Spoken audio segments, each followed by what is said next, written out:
Hey, what's up, YouTube? We're back with another Arc Raiders YouTube video. Today, we're going to be doing kind of a continuation on the original video that we put out a couple days ago. Obviously, you can see we progressed quite a bit, and I'm now into the mid 60s. We have quite a bit more of a cash stack. The loot has improved, and we are progressing through our projects, nearing the end of stage 5 or getting close, and we've done some trials. Today, I want to push on like more of like the mid to late game things that I've learned, things that I want to pass on to other people, and just maybe some shortcomings and things that I've kind of come across with my particular skill tree that maybe I would like to talk about. So let's get into it. All right, first off, talking about workshop crafting and like loot in general, not much has changed to that point. I'm still not enjoying the patina very much. I have quite a few of them. Not a huge fan of it. I do hear some good things about people that like putting there's a stock that actually increases fire rate, and then obviously if you increase the fire rate through upgrades, you can get some more out of the particular weapon. But personally, if I'm bringing like a purple weapon, I tend to go for the Tempest. I love the Tempest a lot more for that. Saving your Hulk crackers for the Queen. I really wouldn't recommend bringing them for your like Bastions and your Bombardiers and stuff like that. At least with our team, we found it much easier to go for like wolf packs plus the occasional blaze grenades and just put them in your safety pockets. And then when you come across one, chuck them out. Really easy. I didn't talk about it in the last video, but blaze grenades are extremely good versus leapers, bombardiers, bastions. Extremely strong. The fire damage that it does goes through the armor and just cracks armor and just does general great damage to them. Heavy fuse grenades, if you can get it to pop right below, fantastic damage as well. That also goes for most explosive grenades. If you can place them right on their legs or between their legs or underneath them, does fantastic damage. Just be careful of wolf packs. You might have already seen this, or maybe you haven't. When you throw a wolf pack, it kind of like does a radius around you of 50 meters or so, and then the projectiles can track in any of those directions on other enemies. So if you're taking out a bombardier, for instance, take out the spotters first, then throw it. Make sure there's not a rocket trooper maybe like 50 to 75 meters away. It is entirely possible that it may go over to it. If you do notice that there's an enemy on that side, maybe throw it to the left side so it's farther away, better chance of all the projectiles tracking to that main enemy. When it comes to looting, especially in a group, I recommend maybe like one person loots while the other two watch, maybe two people loot while one person watches. You just never want to be the triple man looting. The amount of teams that I have wiped with just like grenades and just like plinking, it's just too easy. You're making it too easy on others. Now, as far as XP, you want to touch every, spot of the Bastion or Sentinel or not Sentinel, but a Bastion or Bombardier. You want to touch every piece. Same goes for Leaper. You get tons of XP for every single individual piece. Just make sure you don't have any loot goblins on your team. If you gobble up all the loot that is in that bar, the piece will disappear. So try not to do that. Leave the arc alloy or one piece so your teammates can still, tap everything afterwards. You get a lot of those cores and stuff like that. Make sure to put them in your safety pocket if you don't already do that. You mainly only need those cores for upgrading your benches. Other than that, you don't really need them. I believe you needed like a couple leaper ones for project 4, but leapers are very easy to come across and you will get quite a few, especially if you do night raids. Any piece of the limb can have the core on it. So night raid killing of leapers, much better ways to get those cores. You might get up to 3 or 4 per individual leaper, which is fantastic during night raids. Going into that a little bit more on like the trials part, usually every week there's one that you can absolutely farm and get tons of points in. Right now we're sitting at like 44k points, position 1, and there's a lot more we can do this week. As far as like ground-based arc, I'm pretty sure we killed like 5 or 6 bombardiers, sleepers, and bastions across the board. You can farm them quite a bit. Obviously, you got to extract. Just be careful. Destroy ticks, fireballs, and pops. Highly recommend just going in with a free loadout and just like run into buildings, shoot all the stuff, and like run to the next place. You can easily get way more than 4,200. If you're in a team, it seems like the majority of these enemies are not sharing across the team, so just be careful with that. For supply drops, I would just bring up one of those interactive maps, Arc Raiders interactive interactive map, and you could just, go to all the supply drop locations, and just quickly hit them. If they've already been hit, the supply drop will be in like a 100-meter radius around it, and you can still loot it. All you got to do is loot it. Even if you didn't like call it in, you'll still get the points for it. First wave husks, it's not actually about, looting the barons. 2 strategies for this. You can either go there and night raid and like go to like some big locations like the old battlegrounds on Dam, for instance, and just loot a bunch of hulks. Each one will give you quite a few points. I believe it's like 800 each. Or you can do the electrified husks event and, just run around doing the exact same thing.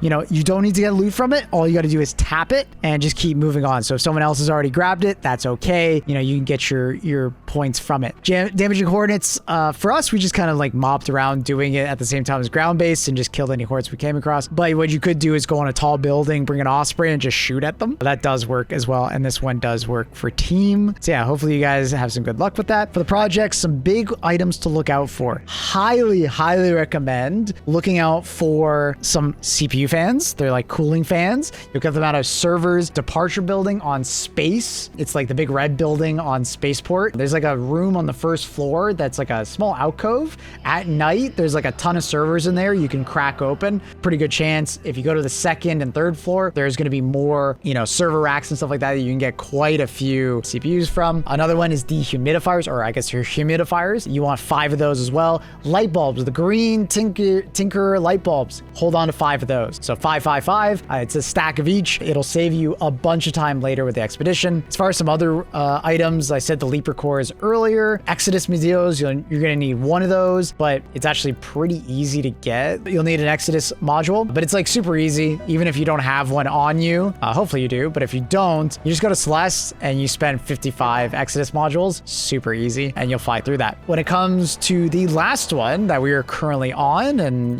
many people will be working towards, you're just committing a certain dollar amount of resources to. I feel like this one's a pretty general, like just grab loot and then any excess stuff, instead of selling it to your top coin prowess, you're just getting this. Like, I just basically started this today and I've made a ton of progress in each one. Just make sure to grab like, extra healing or just things that you may not need, but like when in a stack, it's worth a fair bit amount. I do have quite a bit of like extra healing and stuff like that for survival items and just things of like that nature. But I tend to just keep lots of fabric, and then I craft up bandages out of that fabric and then just sell these occasionally. It works out pretty well. As far as combat items go, I highly recommend just selling weapons that you don't particularly like. Repair them. Usually there is a net increase in value if you repair the weapon first, then sell it.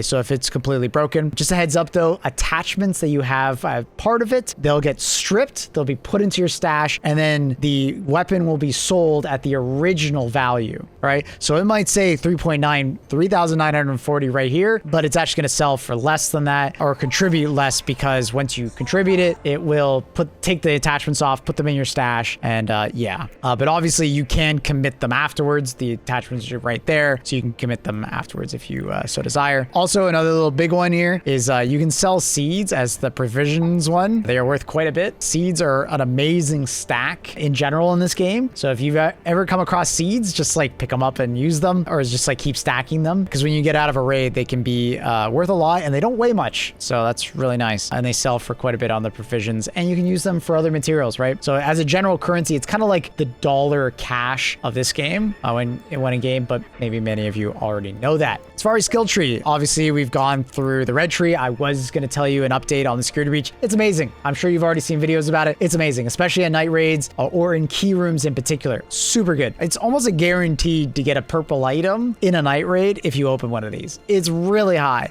If it's day raid, I find I'm typically getting green to blue weapons like Toros and Arpeggios and stuff like that. But when it comes to night raids, especially in a key room, whew, fantastic. I want to say it's honestly probably the best overall end node. Obviously, vaulting spring and vaults on vaults is like really nice, but dude, I don't know. Security breach is really good for just like going over the free loadout and just like getting free, like key oriented security breaches. And because not that many people have this skill that right now, there's a lot rolling around. And we actually just did a raid on Spaceport solo. I got into control tower a little bit late. I think I was like 10 minutes left or something like that. They'd already cleared out out control tower, they left the security breach unopened. Got some free loot. Got, I think, some complex gun parts, and I think we got like a, what did we get? I think it was like another anvil out of it or something like that, and a bunch of like good materials and stuff, and grenades and stuff like that, a showstopper. So yeah, really like that. As far as going through my mobility tree, carry the momentum is fantastic. Just make sure to get that sprint dodge roll so you can really activate it. Common stroll, haven't grabbed it yet, but I will. It is a little bit awkward. Some people are just saying it's like broken and stuff like that. There's a separate keybind. I'll show it really quick for those who have not seen it, but it is a keybind that basically just says walk, and I have it on toggle on V. When you press it, your character essentially just does like an RP walk. So yeah,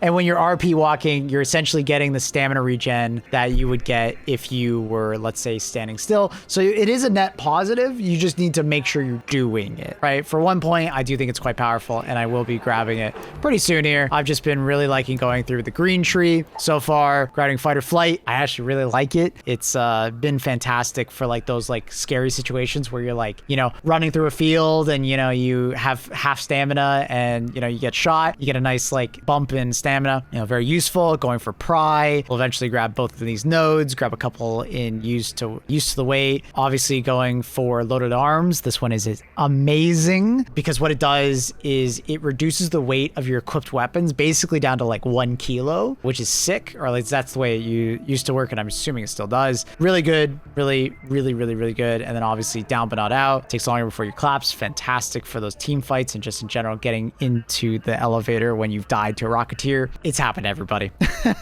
While down, you take less damage is also fantastic. So I'm looking forward to getting some of these end nodes. Yeah, I was a little harsh on green tree to begin with, but I am enjoying it more and valuing it more as I go through. I still think red tree is insane, and at least getting the left column of yellow tree has been extremely good. This one I just want to include because I see a lot of people still running this stuff. Just a heads up, guys. There's a lot of backpacks in this game that have glowy bits. They are very visible, especially in night raids. I would remove them if you're doing a night raid. The amount of times I have spotted someone because of the lantern on the back or because of the light on the back of the backpack is insanely high. Just gonna put that out there. You know, if you're just doing it because you know, because you're a bit crazy and you like some PvP and you want people to have attention on you, hey, fair enough. But yeah, I will say careful with these backpacks if you're looking for, you know, a little more stealthy gameplay. Obviously the enemies don't spot you better, but like,